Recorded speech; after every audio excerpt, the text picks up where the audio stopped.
Hello friend, आपका स्वागत है स्मार्ट स्टडी क्लासेस 209 में।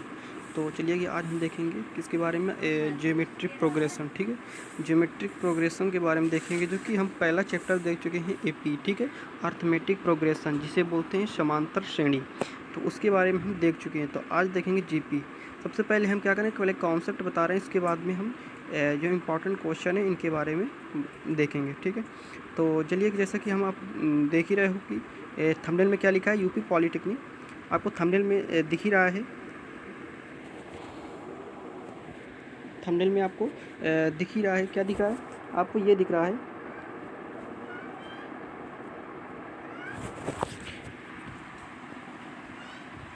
थंबनेल में आपको दिख रहा है यूपी पॉलिटेक्निक फर्स्ट सेमेस्टर 2024।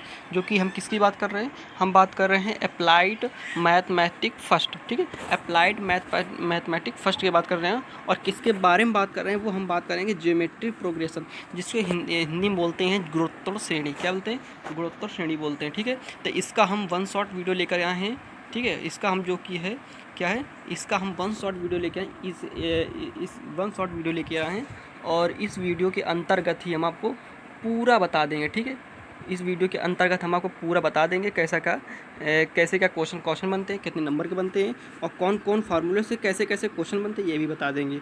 ठीक है, चलिए हमारे जो चैनल है स्मार्ट स्टडी क्लासेस को, स्मार्ट स्टडी क्लासेस 209, इसे शॉर्टकट में हम इस शॉर्ट फॉर्म में इसको भी ये भी कभी कभी कहते हैं। आप कंफ्यूज मत होइएगा, क्योंकि इसे हम कभी कभी यही बोल देते हैं।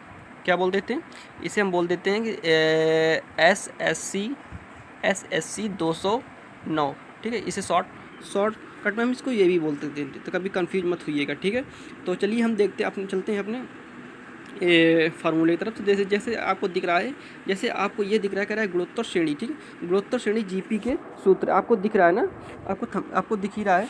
क्या दिख रहा है आपको? दिख रहा है कि गुणोत्तर श्रेणी, क्या दिख रहा है आपको? दिख रहा है कि गुणोत्तर श्रेणी जीपी के सूत्र। ठीक है, ये आपके कैसे, ये आपके इंपॉर्टेंट सूत्र हैं, इनके बारे में आप अच्छे से पढ़िएगा। ठीक है, और इन्हीं से ही क्वेश्चन बनते हैं, जो कि हम ये भी बता देंगे कि कैसे कैसे क्वेश्चन बनते हैं, कैसे कैसे नहीं बनते हैं। ठीक है, तो चलिए हम देखते हैं। जैसे कि पहला फार्मूला आपका हो गया। पहला फार्मूला आपका क्या है? पहला फार्मूला ये है कि गुणोत्तर श्रेणी का nवां पद। तो गुणोत्तर श्रेणी का nवां पद क्या होता है? गुणोत्तर श्रेणी का nवां पद का जो फार्मूला आपका होता है वो क्या होता है? तो वो आपको होता है T N equal A R के पावर एन माइनस वन। क्या होता है? T N equal A R के पावर एन माइनस का वन होता है। ठीक है, जहाँ पे आपका टी एन हो गया, टी एन हमको ज्ञात करना है, जो कि एनवा पद आपका हो गया। ठीक है, ए हो गया प्रथम पद हो गया। ठीक है, और ठीक है, और इसके जो एन हो गया पदों की संख्या होगा। ठीक है, तो यही सब हम बारे में बात करेंगे। ठीक, इसके बाद फार्मूला आपका दूसरे में फार्मूला आ जाते हैं। किसमें आ जाते हैं? पहला फार्मूला आपका हो गया था, पहला फार्मूला जो आपका हो गया। ठीक है, तो पहला फार्मूला आपका हो गया। क्या हो गया? गुणोत्तर श्रेणी का nवां पद का फार्मूला क्या होता है? T N equal A R के पावर एन माइनस हो गया। ठीक है, इसके बाद हम आते हैं फार्मूला नंबर दूसरे में। तो फार्मूला नंबर हम दूसरे में आते हैं। तो क्या है? गुणोत्तर श्रेणी का अंतिम पद मतलब आपको आप क्या अंतिम पद ज्ञात करना हो, अर्थात लास्ट टर्म ज्ञात करना हो। जब लास्ट टर्म ज्ञात करना हो तो उसके लिए फार्मूला हमारा क्या बन जाता है? फार्मूला हमारा बन जाता है, क्या बन जाता है? फार्मूला हमारा बन जाता है, वो फार्मूला बनता है एल इक्वल ए आर के पावर एन माइनस वन। क्या बन जाता है? एल इक्वल ए आर के पावर एन माइनस वन। ठीक है, ये हमारा जब गुणोत्तर श्रेणी का अंतिम पद ज्ञात करना हो, अर्थात लास्ट टर्म ज्ञात करना हो, उसके लिए फार्मूला होता है। ठीक है, इसके बाद चलते हैं फार्मूले नंबर तीसरे में। तो फार्मूले नंबर तीसरे में चलते हैं। तो फार्मूला नंबर तीसरा क्या कहता है? फार्मूला नंबर तीसरा कहता है कि फार्मूला नंबर तीसरा ये कहता है गुणोत्तर श्रेणी का एन पदों का योग, अर्थात जो गुणोत्तर श्रेणी में एन पदों का योग। ठीक है, जो कि हमारा सीरीज है। ठीक है, सीरीज हमारा दिया है, इनमें हम जो पदों की संख्या है इनका योगफल। ठीक है, पदों की संख्या का योगफल जब हम ज्ञात करेंगे उसके लिए फार्मूला हो। ठीक है, उसमें कंडीशन दी हुई है। ठीक है, कंडीशन हमारा ये कि आर अगर 1 से छोटा है, आर का मान अगर एन से छोटा है, ठीक है, तो उसमें हम फार्मूला ये वाला लगाएंगे। कौन सा? एस एन इक्वल, कौन सा लगाएंगे? आपका लगाएंगे S N equal A bracket के अंदर 1 माइनस आर के पावर एन अपान 1 माइनस का आर।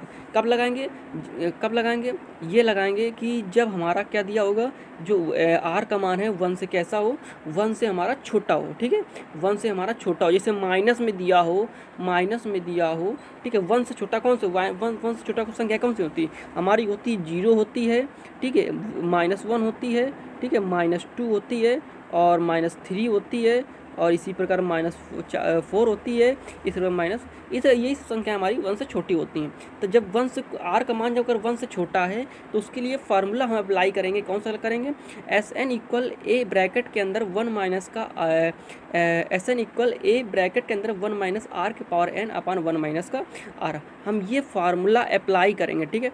तो ये क्या करेंगे, ये वाला फार्मूला हम अप्लाई करेंगे। इसके बाद इसी में आपका सेकंड फार्मूला ये बन जाता है, जब जो आर का मान है 1 से कैसा हो, बड़ा हो, 1 से मतलब जैसे कि आपका 1 से बड़ा हो, जैसे 4 5 मतलब 6, इस प्रकार का आपका 1 से बड़ा, 1 से छोटा ना हो, ठीक है।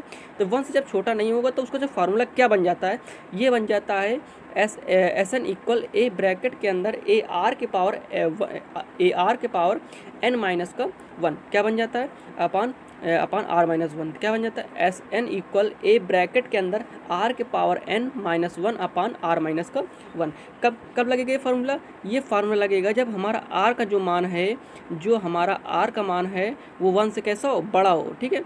तो हमारा फार्मूला ये अप्लाई होगा, ठीक है, उसके लिए ये फार्मूला अप्लाई होगा, ठीक है, ये फार्मूला हमारा अप्लाई होगा, इसको हम अच्छे से पढ़ लेंगे, ठीक है।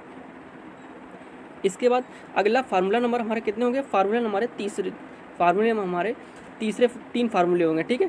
फार्मूले नंबर कितने होंगे, 3 फार्मूले। इसके बाद हम चलते हैं अपने चौथे फार्मूले में। तो चौथे फार्मूले में चलते हैं, तो फार्मूला नंबर हमारा चौथा। तो चौथा फार्मूला क्या कहता है, चौथा फार्मूला ये कहता है गुणोत्तर श्रेणी दिया हो, उसका हमारा जब योगफल एसएन तथा अंतिम पद दिया हो। कहने का मतलब ये कह रहा है कि जब हमारा गुणोत्तर श्रेणी हम योगफल ज्ञात करना हो, कब ज्ञात करेंगे, जब हमारा लास्ट टर्म दिया हो, ठीक है, लास्ट टर्म हमारा दिया हो, ठीक है, लास्ट टर्म हमारा दिया हो और फर्स्ट टर्म दिया हो, तो ऐसे हम निकाल के कैसे निकालेंगे, ठीक है। तो कैसे निकालेंगे हम अपना, जब हमारा क्या हो, जो हमारा लास्ट टर्म अर्थात ए का मान जो दिया हो, क्या दिया हो, अर्थात जो प्रारंभिक तुम्हारा जो प्रारंभिक मान है वो हमारा ए दिया हो, और जो अंतिम मान है तो अंतिम मान तुम्हारा दिया हो, क्या दिया हो, एल दिया हो।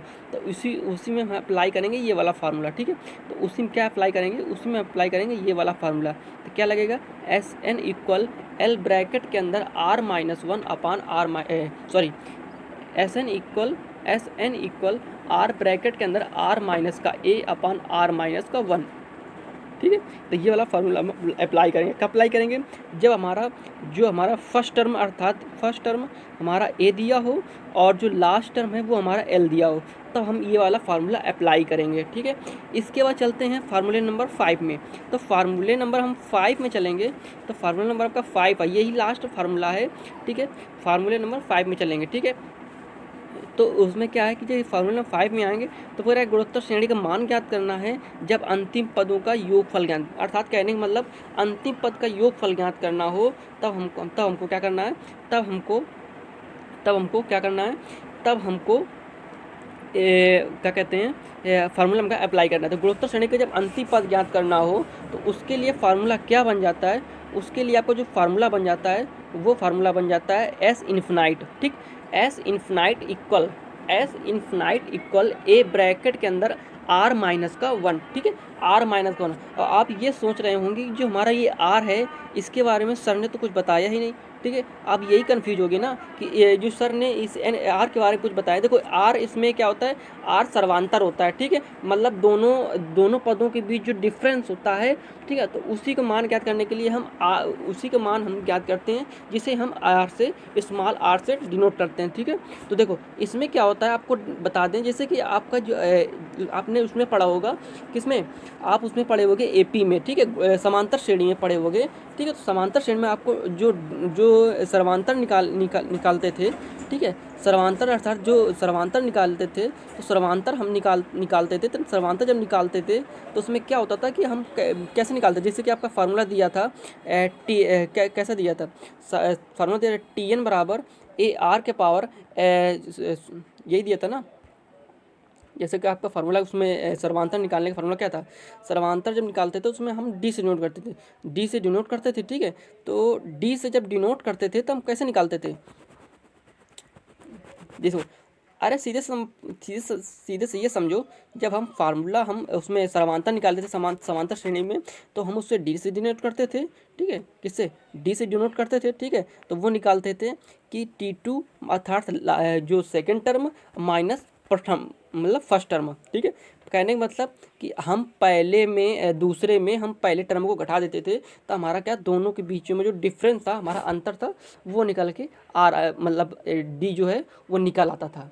लेकिन इसमें क्या है, इसमें ये है, इसमें हम दोनों पदों को जब समांतर निकालेंगे तो पहली बात तो हम आर स्मॉल आर से डिनोट करते हैं, ठीक है, स्मॉल आर से डिनोट करते हैं, ठीक है। तो उस इसका जो निकालने जो फॉर्मूला निकालेंगे तो निकालेंगे कि सेकेंड टर्म अपॉन क्या, second term upon first term, ठीक है, या T2 अपॉन T1 इस तरह पर निकालेंगे, ठीक है। तो ये निकालेंगे तो ये गुणोत्तर श्रेणी में हमारा स्मॉल आर का मान आ जाएगा। इससे स्मॉल आर से हम इसमें गुणोत्तर श्रेणी में हम स्मॉल आर का यूज करते हैं, और जो हमारा समांतर श्रेणी होता है उसमें हम किसका, उसमें हम क्या कहते हैं, डी का यूज करते हैं, ठीक।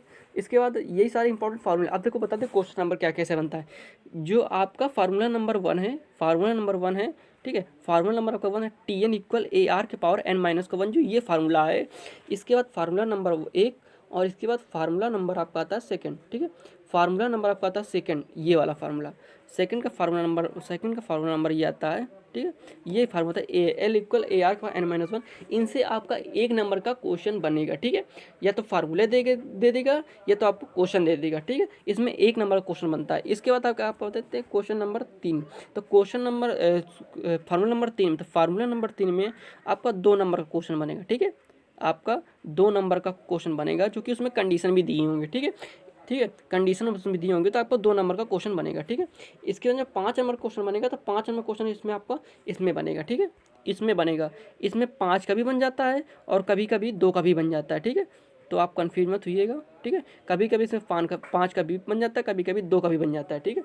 तो उसमें क्या ठीक है।